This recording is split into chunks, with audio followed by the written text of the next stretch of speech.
Now, another book that me and my wife use and others is the Sefer, because it actually goes back and it puts those words in the proper place. But that's another video for another time. Okay, so it changed Sunday to Lord's Day in AD 338. Eusebius, the court bishop of Constantine, wrote all things whatsoever that it was the duty to do the Sabbath, the seventh day of the week. We, Constantine, Eusebius, and other bishops have transferred to the Lord's Day, the first day of the week, as more appropriately belonging to it.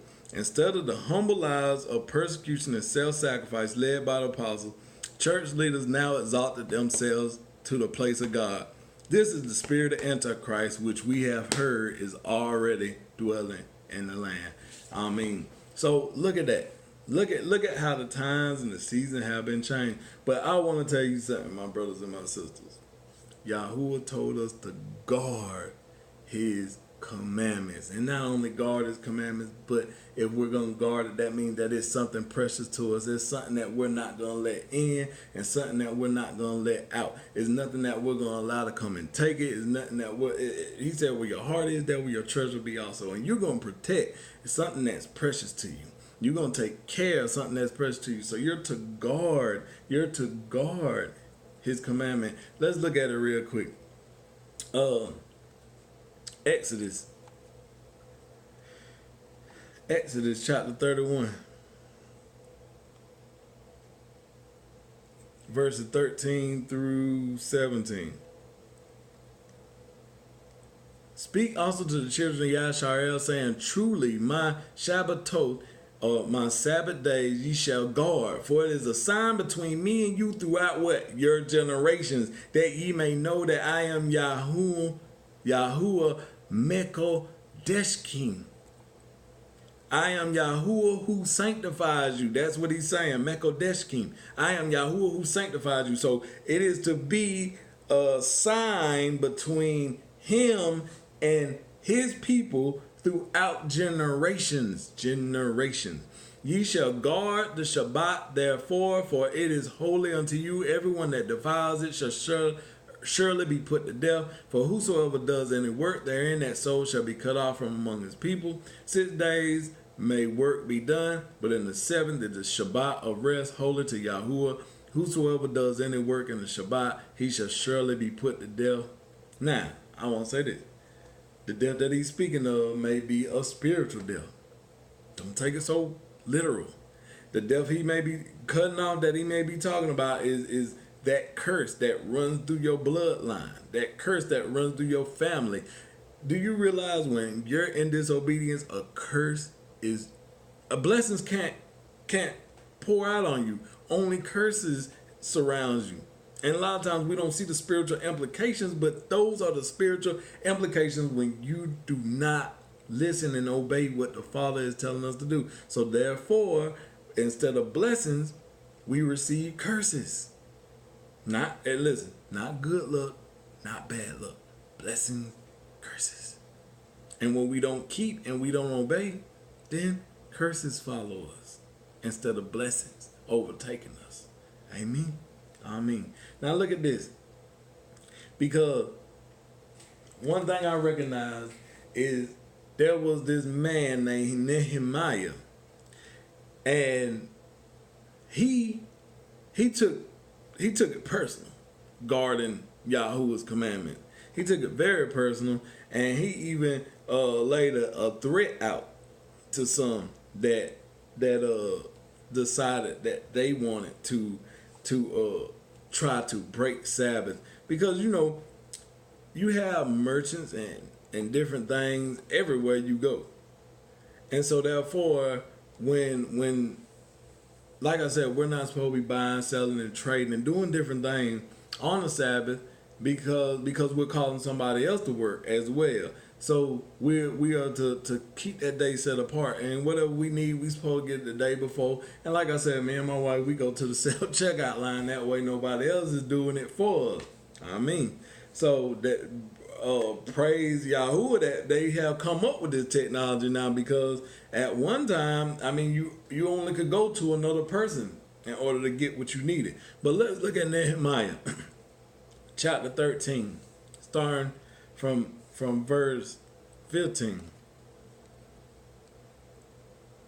In those days saw I in Yahuda or Judah some treading wine presses on the Shabbat, and bringing in sheaves and laden asses, and also wine, grapes, and figs, and all manner of burdens which they brought unto Jerusalem on the Shabbat or the Sabbath day.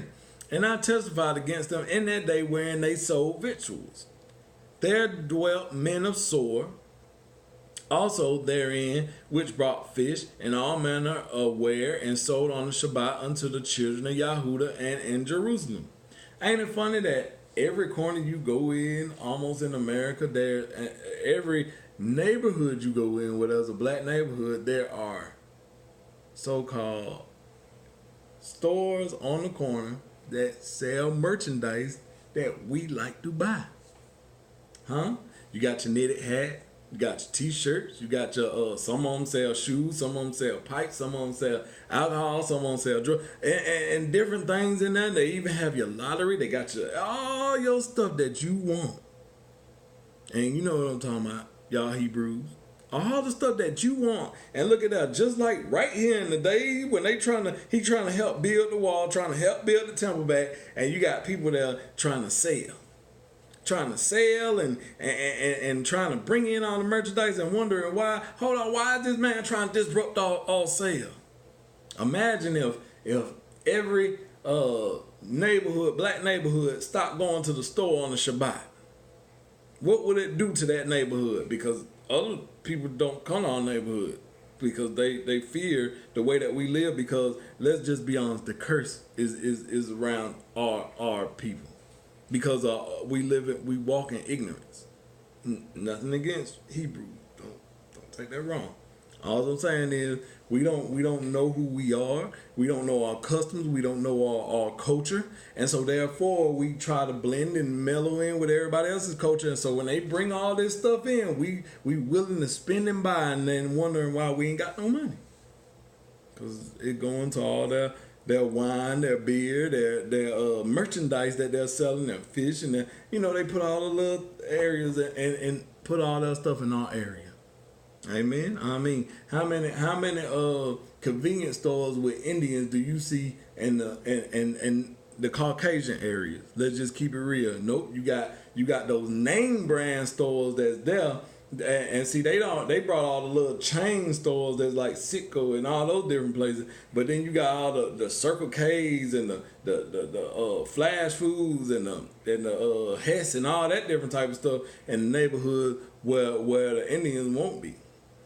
I'm just saying. Nothing racial about this. I'm just pointing out truth. Let's talk truth. Amen. Okay, so look at here in verse 17. Then I contended with the nobles of Yahuda. These are the prominent men that's supposed to be over those in Judah. And he said unto them, what evil thing is this that ye do and profane or pollute the Sabbath day? Did not your fathers thus, and did not our Elohim bring all this evil upon us, upon this city? Yet ye bring more wrath upon Yashael, profane the Sabbath. And remember, they just coming back from the exile. They was in exile 70 years because of not keeping the Sabbath, because of not keeping the sabbatical year, because they wasn't keeping the feast days and keeping the Sabbath. So look at here. And it came to pass, and when the gates of Jerusalem began to be dark before the Shabbat, when it's coming to point in time, the Sabbath is coming. I know it's coming, so I'm gonna be smart. I'm gonna prepare this time. I'm closing these gates, and the gates were so big that it took a good amount of men to close. So he said, before the Sabbath come, let's close the gates. That way, no man don't have to work. Okay, so we're gonna close these gates. So I commanded that the gates should be shut, and charged that they should not be open till after the Shabbat. And some of my servants set I at the gates, that there should no burden be brought in on the Shabbat. So nobody selling, nobody buying, nobody trading. Verse 20, so the merchants and sellers of all kinds, listen to this, of all kinds of ware lodged without Jerusalem once or twice. Now listen to this. So this happened not only once on the Shabbat when I shut the gates before, but it happened twice. And what I recognized them doing this. Why ain't nobody coming out to buy? Peeping over the gate. Why ain't nobody coming to buy? Nobody trade. But look, this is what happened. This is what happened right here. He said, then I testified against them and said unto them, why you hanging out by the wall? He actually said, why lodge ye about the wall? Why you hanging out right here? He said, if you do so again, I will lay hands on you. My brother, my sister, y'all know who used that term. I lay hands on you. He said, I will lay hands on you from that time forth.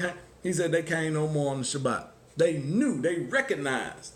And sometimes we had to put our foot down just like Nehemiah did and lay hands. And listen, I ain't saying go lay your hands on nobody, but I'm saying put your foot down and stand up and guard. He was guarding. He was guarding the commandments of Yahuwah. He was guarding the Shabbat. He was guarding the Shabbat. Now look at this. Verse 22. And I commanded the Levites that they should cleanse themselves. Clean yourself up. And I'm telling some of you out there right now, clean yourself up. He said that they should come in. This is your responsibility. Guard the gates. Sanctify the day of the Sabbath. Remember me, O my Elohim, concerning this also, and spare me according to the greatness of his mercy.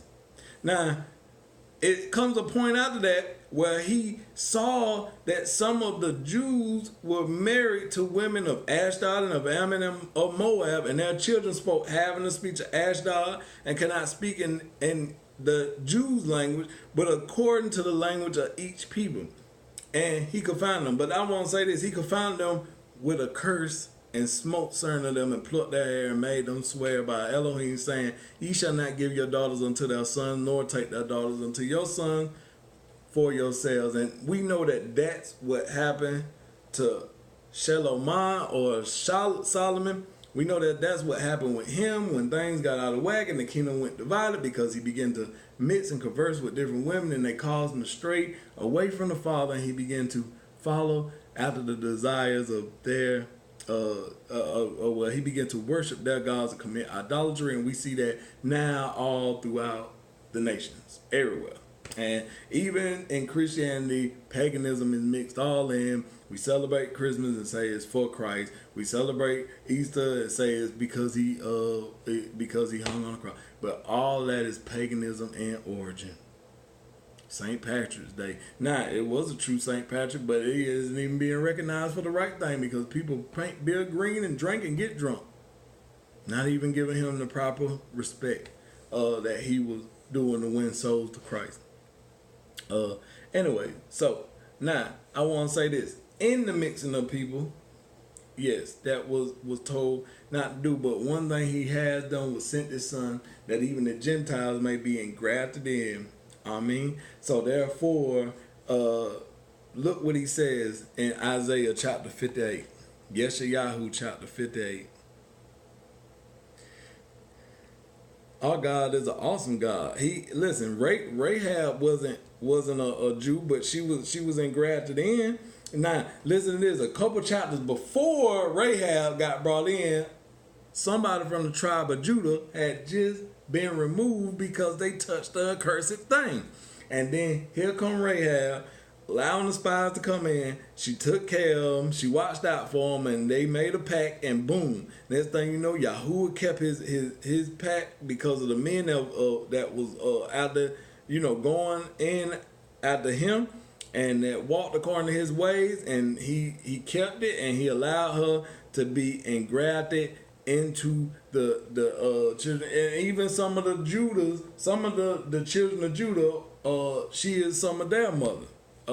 If you go back and you do a study through the histories of the bloodline, Rahab is one of the Jews' mother. So look at that. It's how it worked. And then now, okay, closing out. I'm gonna close it out with this. Isaiah chapter 56. Isaiah chapter 56, verses 1 through 7. Thus says Yahuwah, guard ye judgment and do justice, for my Yeshua, or my salvation, is near to come, and my righteousness is to be revealed. Blessed is the man that does this, and the son of Adam that lays hold on it, that guards the Shabbat from polluting it, and guards his hand from doing any evil. He said, "Now let the son of the stranger that has joined himself to El Yahuwah speak, saying, Yahuwah has utterly separated me from his people. Now to let the eunuch say, Behold, I am a dry tree. For thus says Yahuwah unto the eunuchs that guard my Shabbat, and choose the things that please me, and take hold of my covenant. Even unto them will I give in my house and within my walls a place and a name better than the sons and of daughters." So he gonna name you better than your mother or father could have named you, because it'll be a name that he has given you that will last forever. He said, "I will give them an everlasting name that shall not be cut off." Oh my goodness, hallelujah. Praise the Most High. A name that shall not be cut off. That's awesome. He said, "Also the sons of the stranger," listen to this, "that join themselves to Yahuwah to serve him and to love the name," and this is not the title Lord, but love the name of Yahuwah, to be his servant. "Everyone that guards the Shabbat from polluting it and takes hold of my covenant." Remember what a covenant is. A covenant is a promise that was made between two. And guess what was used to make that covenant? Blood. Yahusha HaMashiach, blood was spilled for me and you. Not only spilled, but he purchased us by his blood. So therefore, we are his. And through the promise, through what he has done, each and every person that gives their life and calls on the name of Yahusha HaMashiach will be saved. But we are to still keep and guard his commandments. We are to still keep the Shabbat. It's nothing has changed, because he has not changed. I mean, he said he shall not allow law. And listen to what Yahusha said. He said, "The Sabbath was made for man, not man for the Sabbath." Amen.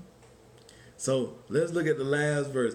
"Even then will I bring to my holy mountain and make them joyful in my house of prayer. Their burnt offerings and their sacrifices shall be accepted upon my altar. For my house shall be called a house of prayer for all people." So just remember, Yahusha HaMashiach died that each and every one of us may be able to be accepted into the renewed covenant. Stop saying new covenant is nothing. Don't listen. When you renew your vows, guess what you're doing? It means that it was just made better because you had more time to experience. So it's not old and it's not new. It's just the Torah, and it's the Torah covenant and then the renewed covenant through the blood of Yahusha. So just remember, he renewed his marriage vows with us, and therefore we have a day appointed where we will meet our King once again, and we will reign with him in the royal city that comes down to earth, New Jerusalem, and we will be keeping the Shabbat millennium. Amen. So just remember, keep the Shabbat. Keep all things holy and set yourself apart, because you are a set apart people. Yahuwah loves you. I love you. Don't forget to say thank you, Yahusha. Talk to y'all soon. See you later.